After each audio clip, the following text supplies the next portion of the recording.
Կրթական որակյալ ծառայություններ, սա այն ձևակերպումն է,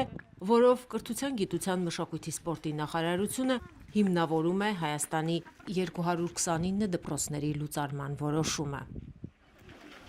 2023 թվականի սեպտեմբերի հրամանի համաձայն քիչ թվաքանակ ունեցող դպրոցները պետք է փակվեն, իսկ երեխաները տեղափոխվեն այլ համայնքների նորակառույց խոշոր դպրոցներ։ Մասնագետները սա որակում են որպես քողարկված կրճատում, որը հարվածի տակ է դնում հեռավոր համայնքների կենսունակությունը։ Մարդկանց թվում է դե լավ, մի քանի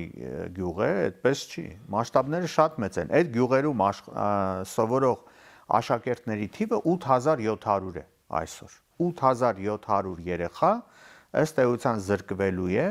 իր բնակավայրի դպրոց գնալու հնարավորությունից, այսինքն կրթվելու իրավունքից։ Փակվող դպրոցների վերաբերյալ իրական պատկերը հանրությանը հասանելի դարձավ վերջերս Ազգային կրթության խորհրդի փորձագիտական ուսումնասիրության արդյունքում։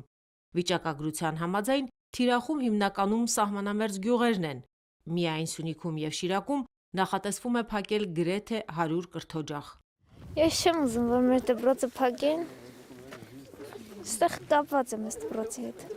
Մեզ ավելի հարմար է, ստեղ այդ ժամանակ դե ավարտած կլինեմ արդեն, բայց իմ քույրն է, եղբայրս է, ստեղ կան դասի։ Դա պետք չէ։ Մենք ուզում ենք, որ մեր գյուղում դպրոց անի։ Եթե գյուղում դպրոց չկա, արդեն շարժնել է քչնում գյուղի ու բնակչությունները մնան գյուղում, ինչ են, դպրոցը չկա։ Կգնան ուրիշ տեղերով, գյուղի մարդիկ պակաս են։ Բարձր լեռնային գոտիների խստաշունչ ձմեռներն ու քանդված ճանապարհները հարցականի տակ են դնում նախարարության խոստացած որակյալ կրթության հասանելիությունը։ Ամասիայում, Աշոտսկում, Սիսիանում, որտեղ խիստ ձմեռներ են լինում, մարդիկ նույնիսկ պլանավորում են երեխա ունենալը։